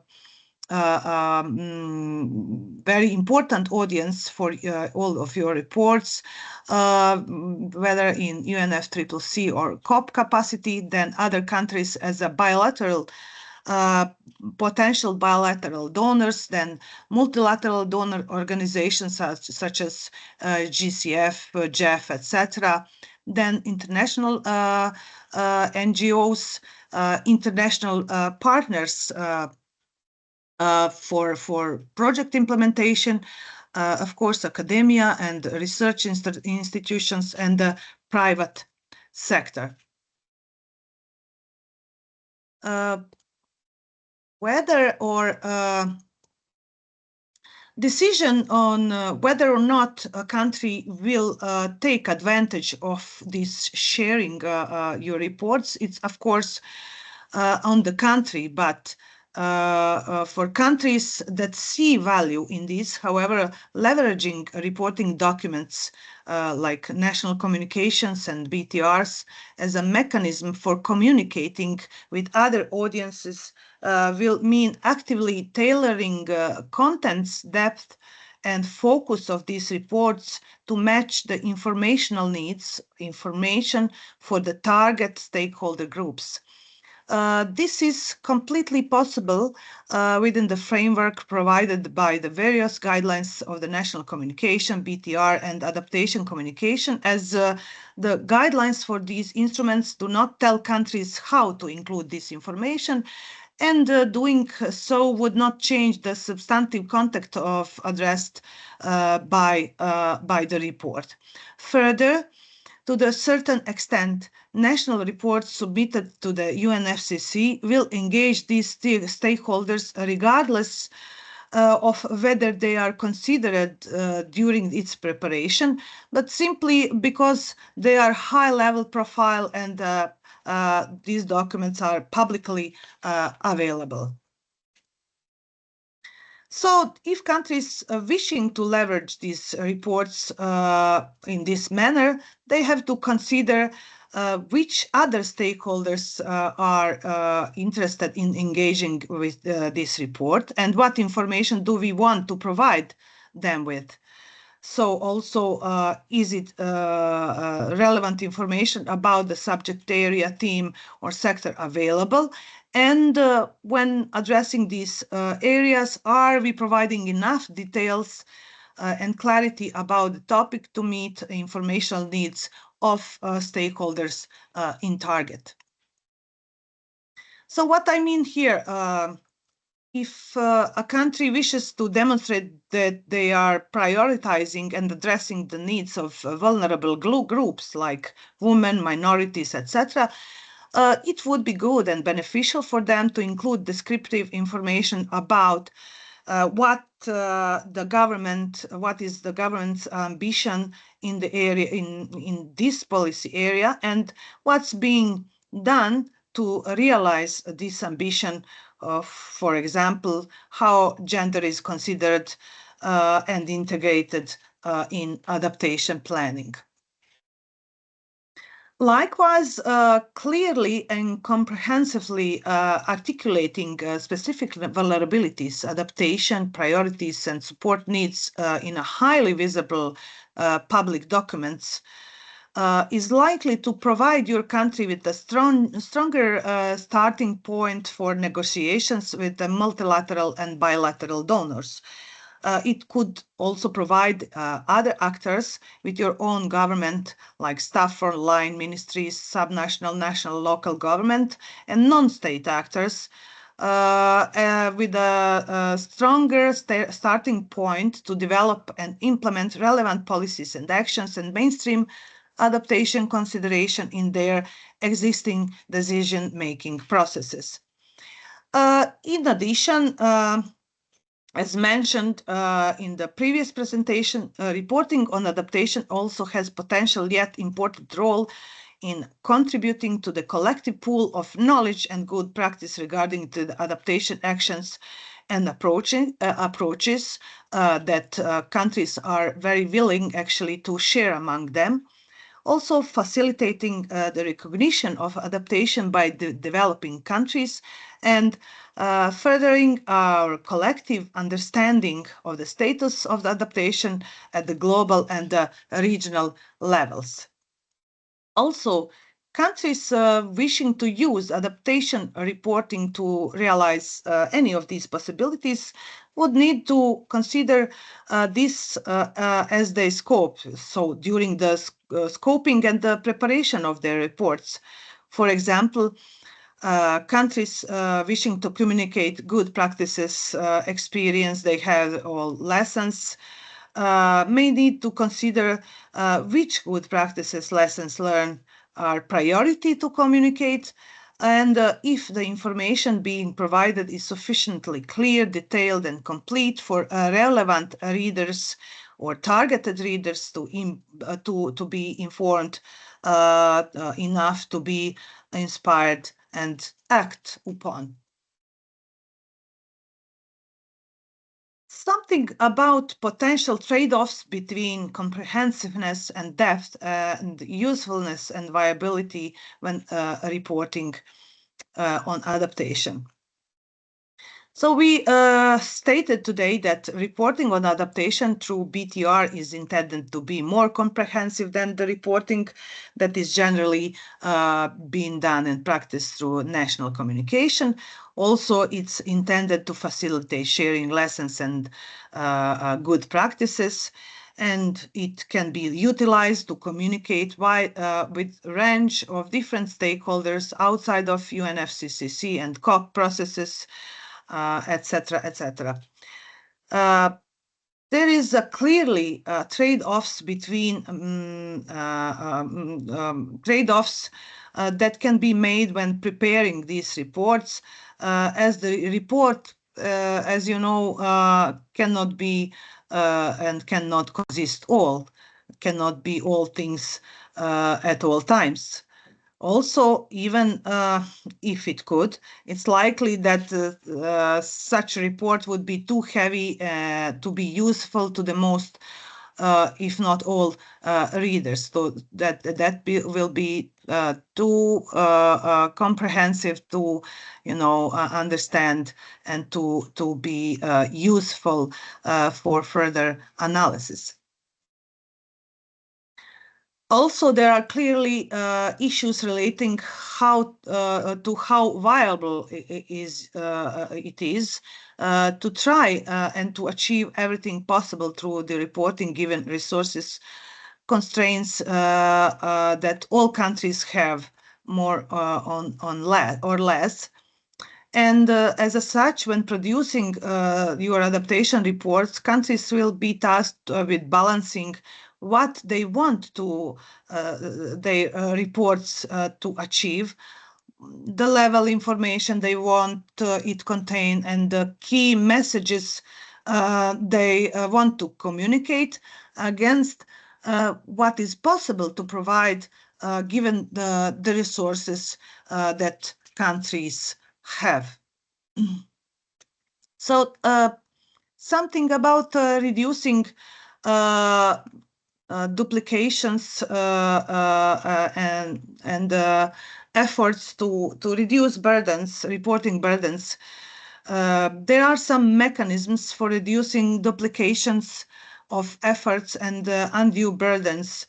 And for the majority of the countries, reporting via every available reporting-oriented instrument separately, for example, within the national communication, adaptation communications, etc., etc., is actually a significant burden, which have a relatively little payoff or it can undo the burden of the reporting, and then actually, where appropriate, countries can reduce this burden by taking advantage of significant and obvious synergies and overlaps between all UNFCCC adaptation reporting instruments. So one of the obvious means of doing this would be to combine these reports when their submission timetables align. So in other words, to submit one report that serves as two or more instruments. So for example, countries can submit combined report like together national communication and BTR, then also combination national communication and adaptation communication. Also, then another option is to submit combined report of BTR and adaptation communication. And finally, three instruments can be combined, like national communication, BTR, and national communication. For national communications and BTR, this should be, in theory, happens once every years, once in 4 years, sorry. Combine submissions, including adaptation communication, however, will depend on how country chooses to use its adaptation communication and when it decides to submit it. Some cross-analysis of the guidelines of the national communication, adaptation communication, and BTR that is conducted by Adaptation Committee visualize the significant overlaps in the adaptation relevant guidelines for these instruments. The analysis shows actually that countries looking to combine reporting requirements should use the guidelines for the BTRs as their starting point, as guidelines for the BTR have the greatest coverage across all relevant areas of information.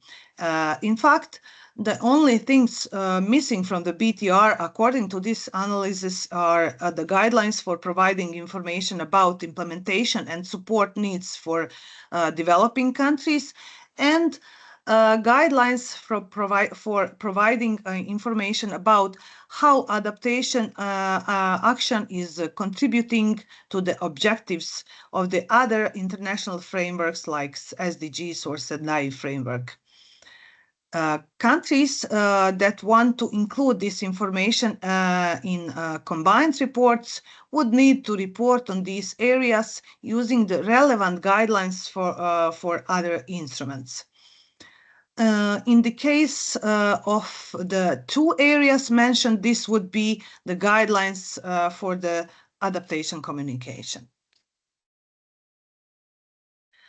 Also, then another means for streamlining adaptation reporting would be to take advantage of the provision included in the ETF that enables countries to use cross-reference to the previously reported information and focus its current reporting on updates to previously reported information. Under the ETF, this provision is only applicable to the information related to adaptation.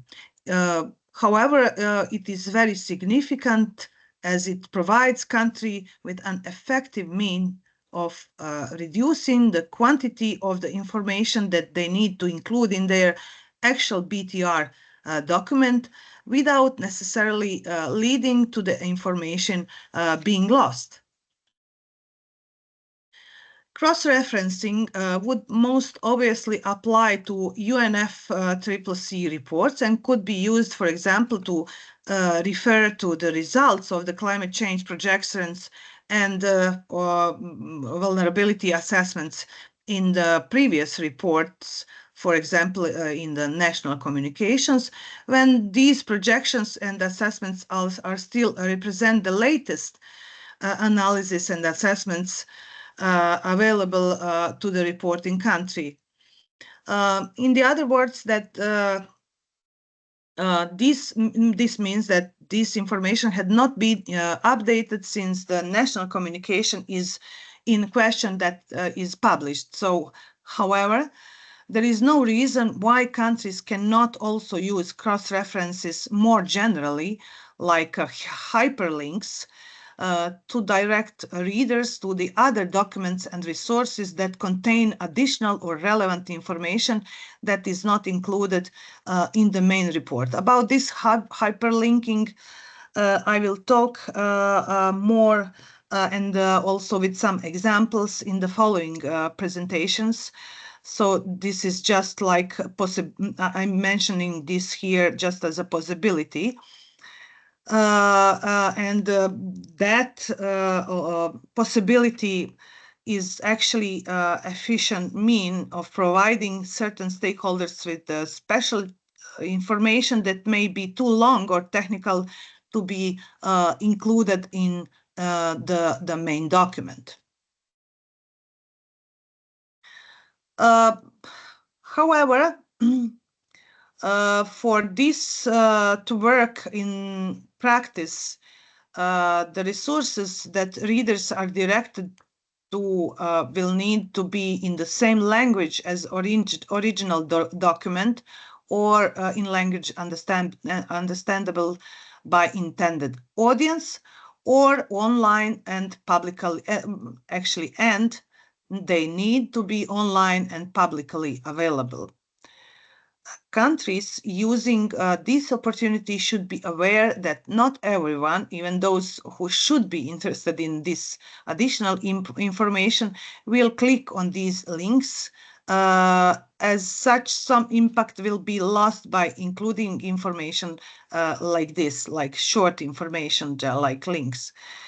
And in order to mitigate these risks, authors can clearly describe what information can be found in external document, like kind of the executive summary of certain document, highlighting main points and including the hyperlink to the documents which are publicly available.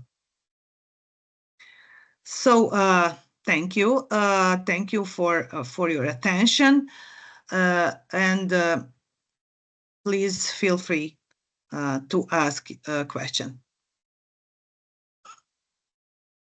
Thank you, Shlejana. And again, if you have any question, please feel free to ask question directly. We have one question from the, I think, last session that it is said that the NAP should be aligned with the NDC. So is there any acceptable mechanism to do so? This is from Lalit, I think, from Sri Lanka. What is recommended? Yes, you know, you are communicating your top level ambitions and pledges within your NDC. But main source for adaptation you can find in your NAPs. So you will not be too comprehensive by defining or introducing your goals, adaptation goals within the NDC, but of course that this must be aligned. You will not state one goal or ambition with the NDC and another one in the NAP, which is obvious. Thank you, madam. Thank you very much. You got the Thank you idea. for your question.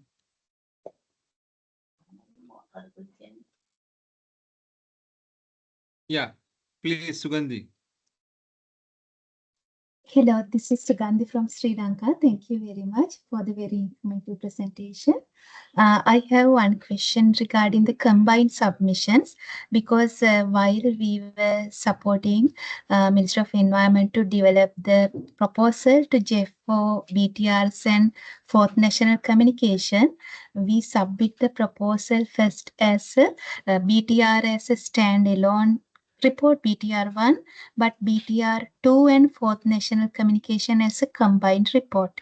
But the ministry feels that we should go as 3 standalone reports, considering we have to use the baseline of 2021 for BTR1, it is okay, but we have to use baselines of 2022 and 2023 consecutively for the Fourth National Communication and BTR2, but from our side, we have been strongly advised to go for a combined submission. But can you clarify the advantage of going as standalone reports or combined reports? In that sense, is there any advantage to the government if they go as standalone reports? Thank you. Thank you very much for this question. Yes, we also understand very much because the countries now are intensively working on their BTRs. So these practical questions are rising up. As about the standalone and combined submission, as I said, when the deadlines or timetable for submission of certain documents is overlapping, for instance, this year it's deadline for submission BTR and the NC, of course, that you can submit that as a combined document. But you know, as we talked already, and I mentioned that, you know, standalone document it's not necessary to submit national communication as a standalone document and also BTR as a standalone document, because there will be lots of information, overlapping information, as well as some information in accordance to the guidelines for the adaptation BTR. You can provide on a more comprehensive manner. So they can serve as your adaptation communication within your national communication. Since the guidelines for communicating adaptation within the national communications are really very, much more tight, I would say, not so detailed. Even there are some obligatory chapters like national circumstances, adaptation plan sections, etc. But also BTR provides much more suggestions how to report on your adaptation. So it's not necessary when you submit as a combine, it's not necessary to submit 2 standalone or 3 standalone documents. Thank you. Thank you very much. Thank you, and I hope that I explained clearly on your question. Yes, Yeah, I thank you. think, yeah, as Sajara mentioned, it's completely depend on the national circumstances and how you are dealing with all these other reporting. So I saw one of the participant, but I think she got the answer from this answer. So if there is anyone, those who want to speak or any suggestion, any comment on this, please feel free to ask.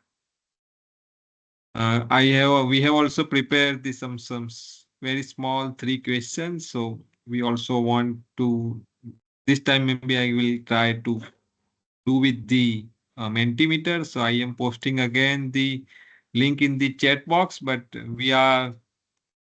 you can also click this link, or let me also share the Mentimeter QR code.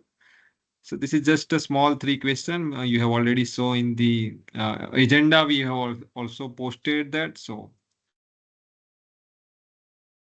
let's discuss through the Mentimeter question. We don't know actually who is answering what, but just to summarize that, what is your country would like to achieve through adaptation reporting, maybe a small sentence or keywords through if you can answer. You can click the link in the chat box, or you can scan the code on the left hand corner.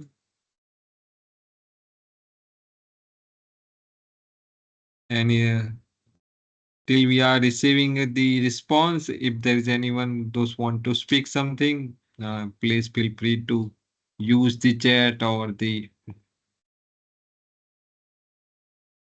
mic facility. Build more resilience to people in the rural areas. Okay. Yeah, this is important specifically for the developing country and also for those who have a higher percentage of the rural population.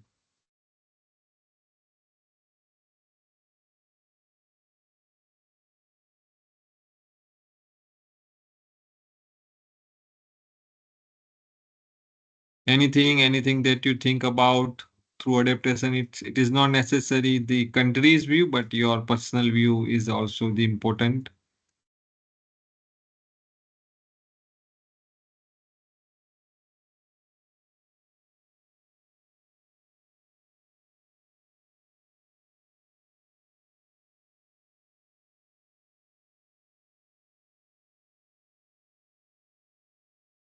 To reflect on progress against the adaptation target and funding gap. Yes, this is the most important. Understand gap for the strengthening the adaptation response. Identify the risk and the vulnerability in the country. Yeah, we have in the Asia, there are so many small countries. There are also some island countries also least developed countries. So for all of us, this is a very important chapter. Even it is a voluntary, but yeah.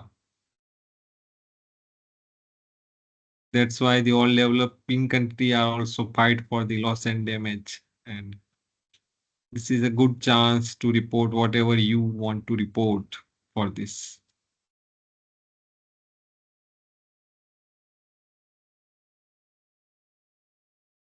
Okay, let me move to the next.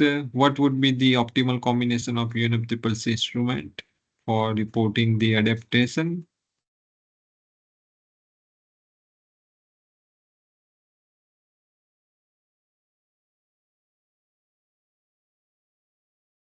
This is the last activity. After the Mentimeter, we don't have anything further. And those who have already answered, I would also like to invite you for the second webinar, which will be on the Monday, 16th September. The timing is the same. And I will send a link, meeting link to all of you. And I will also share this 2 PPT with you with the link. So you will receive today. So I would also invite you again and also insist you to attend the second session also and try to attend all the session. As I mentioned, this is the, if you see the agenda, we have session 1, 2.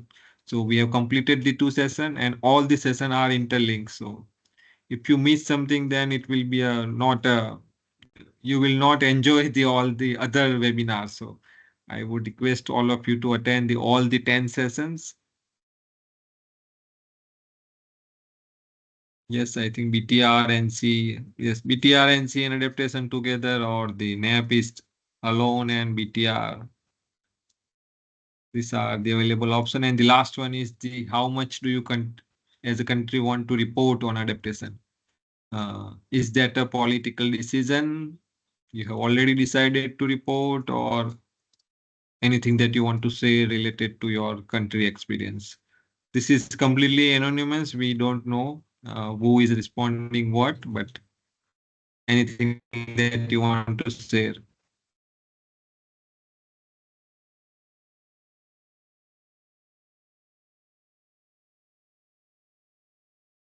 Those who have still not joined Menti, you can scan code and join.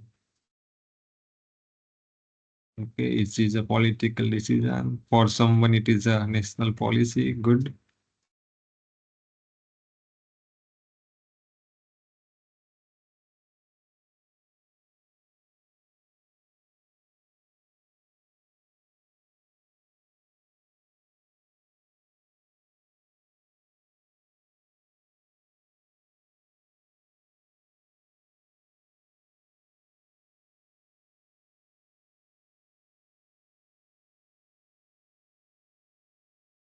Yeah, I think we all developing country will be improving ourselves, and maybe a second, third, or fourth BTR. All the subsequent BTR will be improved version compared to the previous version. So that is also expected and required from all of us.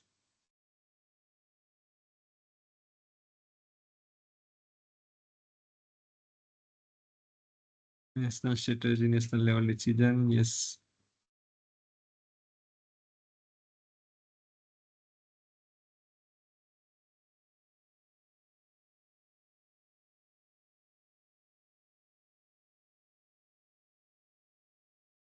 Okay, thank you for this response. And if you have anything to say directly, please feel free to unmute your mic and share. Or if you have any question, suggestion, this is the last chance for the today's webinar. Of course, we will discuss in the second webinar on the Monday. So I have not seen any hand or the question. So I would like to thank my colleagues, Lezana, for the very comprehensive presentation and all the hard work that you have done for this preparation. And I would also like to thank all the country representative, all this country expert, those who have shared their experience, also for the thoughtful questions and the contribution. So your engagement has made this session truly interactive and valuable, and we would like to continue this for the next 4 rounds of webinars. So thank you everyone. And as I mentioned, I will share this presentation with the link for the next webinar on the Monday. Please join also on the Monday. The timing is the same and you will receive the link today. We also have one country who will share the experience of there. So if you want to say anything, please also write it to me that maybe something that you have done specially regarding the adaptation. And if you want to share with this all the people, we can give you some 5-10 minute slot to present your finding or anything that you have done. So thank you again, and we will see you soon on the Monday, and I will send you the emails through a presentation and the link. Thank you. Thank you so much. Thank you, Slejana. Thank you all the presenters, and thank you participants. Thank you all for your participation and see you next week. Have a great day today. Goodbye. Thanks a lot. Thank you. Goodbye. Thank you. Thank you. Thank you so much, everyone. Thank you very much.